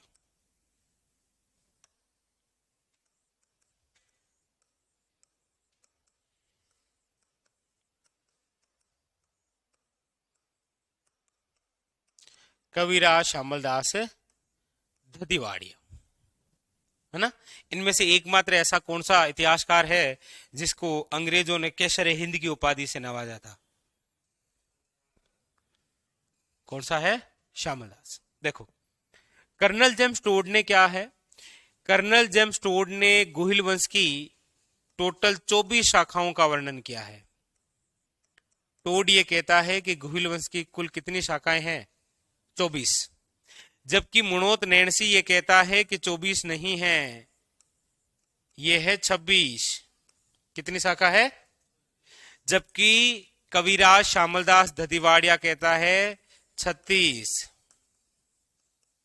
तो याद रखना है 24, 26, 36। आपको डायरेक्ट नाम देकर पूछा जाएगा किसने कितनी शाखाएं बताई है, लिखो। हाँ,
ठीक है।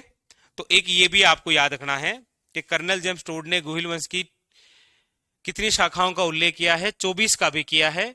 24 का इसीलिए किया है क्योंकि जो रतन सिंह का भाई है ना कुंभकर्ण, आगे मैं लिखूंगा आपको, कि वो नेपाल चला जाता है जहां पर काठमांडू के अंदर एक पशुपतिनाथ के मंदिर का निर्माण भी करवाता है। ठीक है।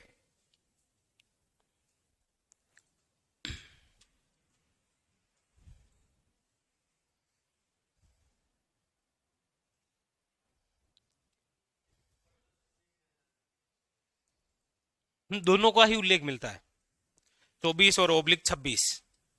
ठीक है।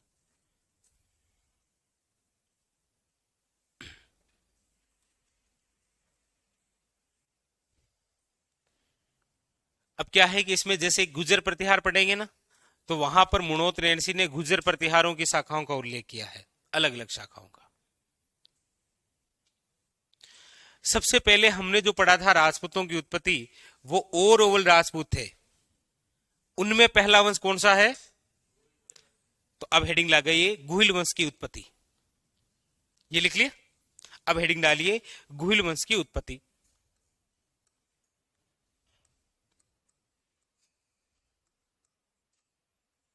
गुहिल वंश की उत्पत्ति।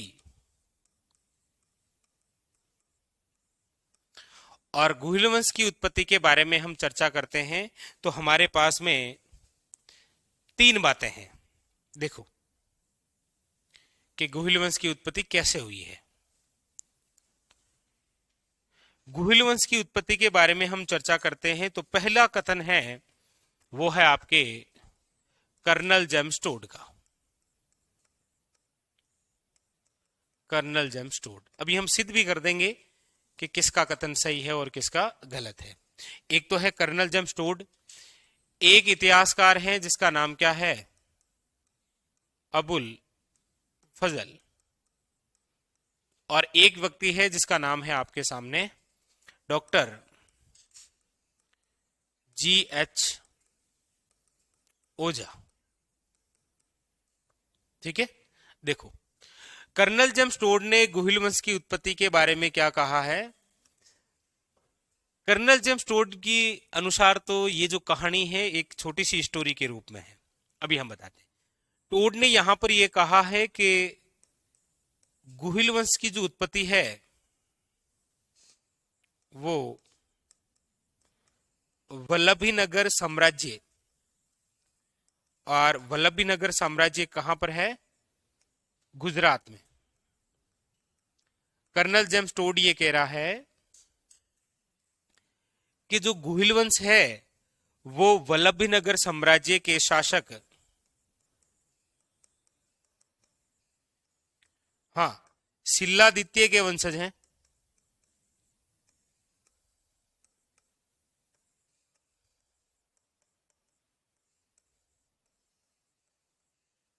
ये बात कह रहा है। ये कर्नल जेम्स टोड एक स्टोरी के तहत कह रहा है। स्टोरी क्या है कि एक व्यक्ति था जिसका नाम था देवादित्य। क्या नाम था? देवादित्य।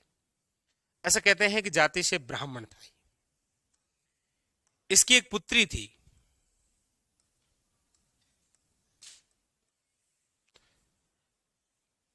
जिसका नाम था सुभागा देवी। ठीक है, सुभागा देवी। ये जो सुभागा देवी है ये भगवान सूर्य की आराधना किया करती थी। भगवान सूर्य की आराधना।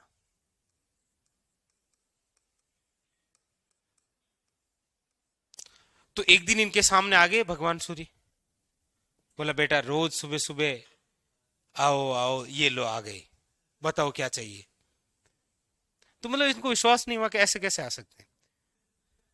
कई बार इंसान के साथ ये भी हो जाता है ना, हम जिसको याद करते हैं हे भगवान, और आ भी गए तो हम विश्वास नहीं, ऐसे थोड़ी होता है, ऐसे थोड़ी आ गए।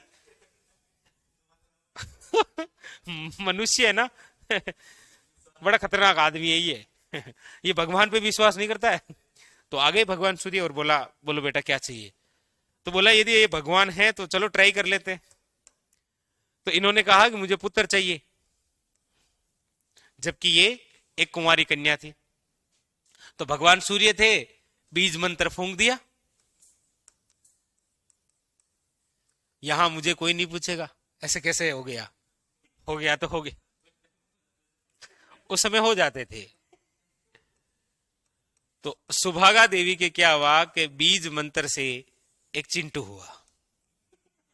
ठीक है, ये स्टोरी बिल्कुल उसी प्रकार है जिस प्रकार महाभारत के अंदर कर्ण पैदा होता है। कर्ण पैदा होता है ना, भगवान सूर्य का पुत्र है कर्ण।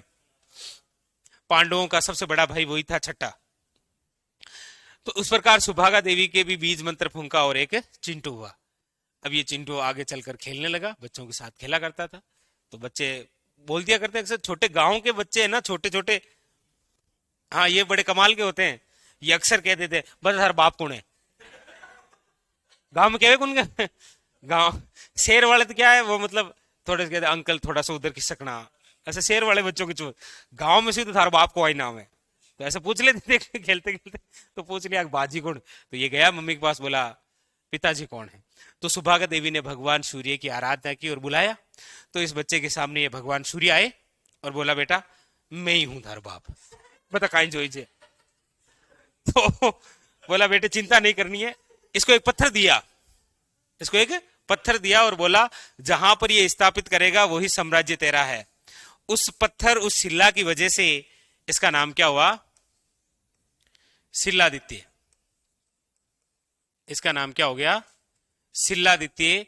और इसी शिलादित्य ने आगे चलकर वो जो पत्थर था वो स्थापित किया था वल्लभी नगर में, और वल्लभी नगर के अंदर ही इसके साम्राज्य की क्या हुई, शुरुआत।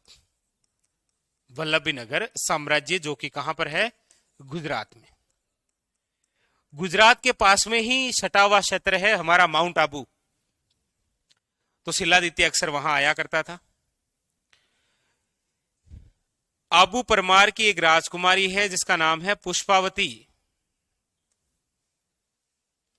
यानी कि शिलादित्य और वेडिंग टू कौन हो गई, पुष्पावती।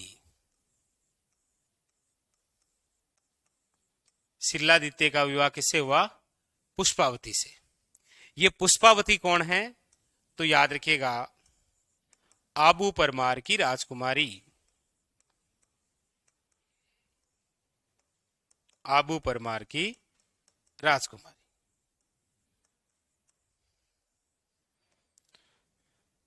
तो इनका विवाह हो गया। कहते हैं कि एक समय की बात है, समय की क्या है वो हर समय की बात है। आपके थोड़ा इधर अलग सिस्टम है, हमारे मारवाड़ में अलग सिस्टम है। हमारे मारवाड़ में क्या है कि जो महिला होती है ना, उसके जो पहला बच्चा होता है वो उसके पीहर में होता है। ये मारवाड़ की परंपरा है, यहां जयपुर की ये परंपरा नहीं है।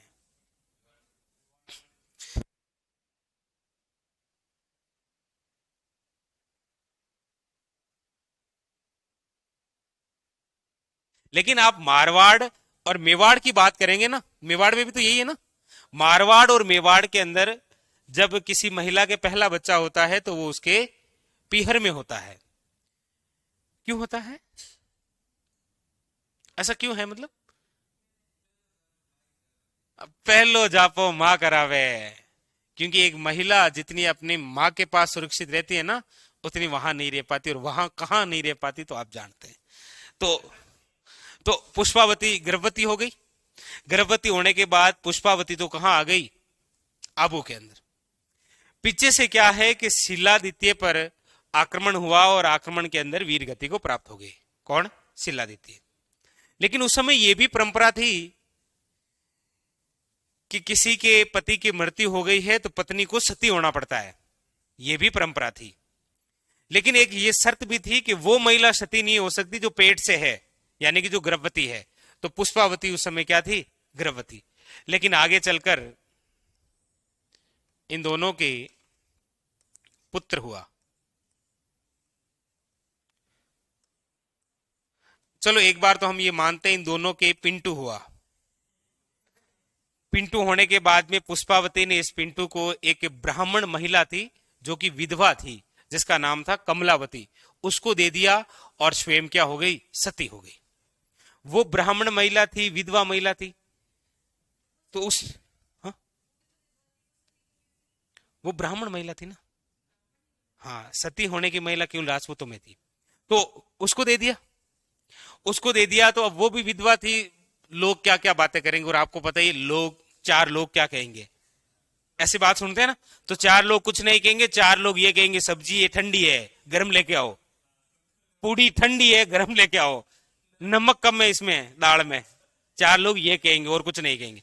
और हम अपना पूरा जीवन उस चार लोगों के चक्कर में गंवा देते हैं। चार लोग कुछ नहीं कहेंगे।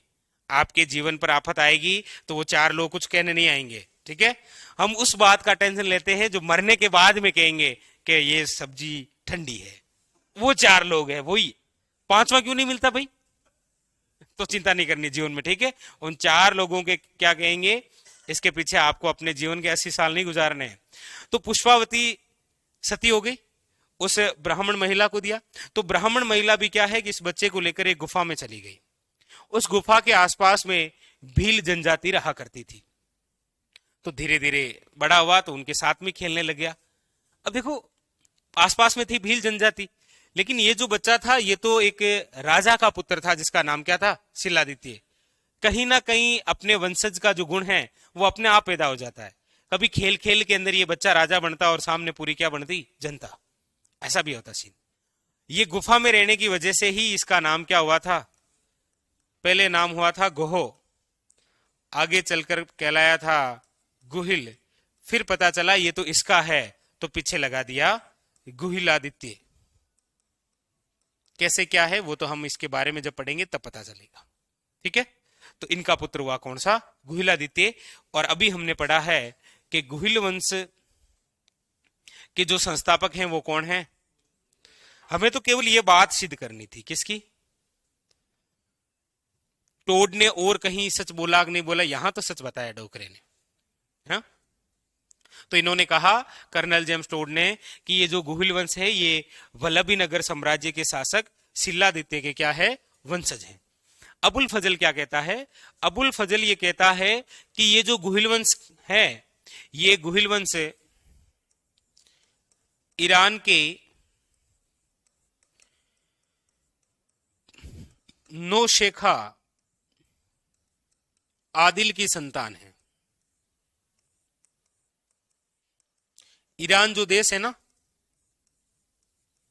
ईरान देश, उस ईरान देश का एक राजा है जिसका नाम है नौशेखा आदिल, उसकी संतान मानी गई है किसको, गुहिल वंश को।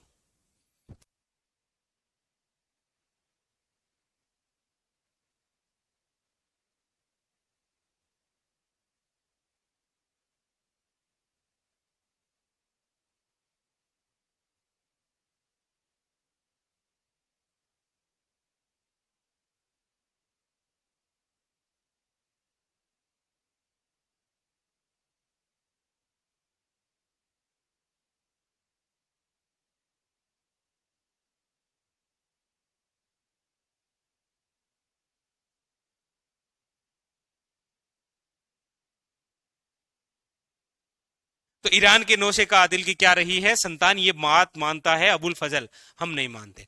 डॉक्टर जीएच ओझा क्या कहता है कि उत्पन्न कहां से हुए हैं, तो यहां से हुए हैं।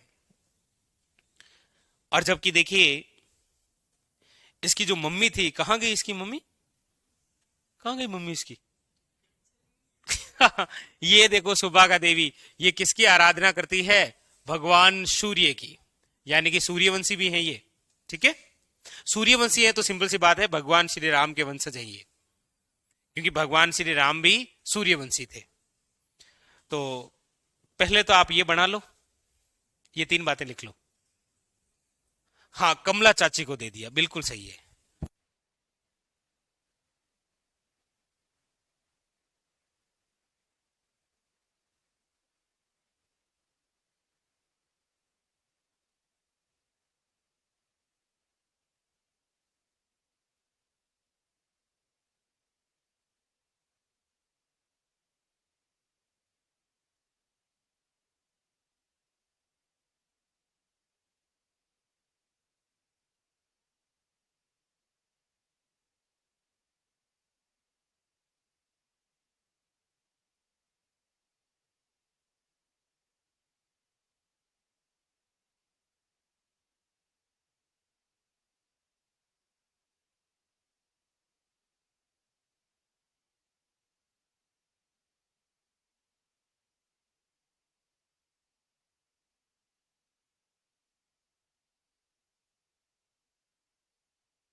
हाँ, फिर ये सूर्य का पुत्र ही माना गया है।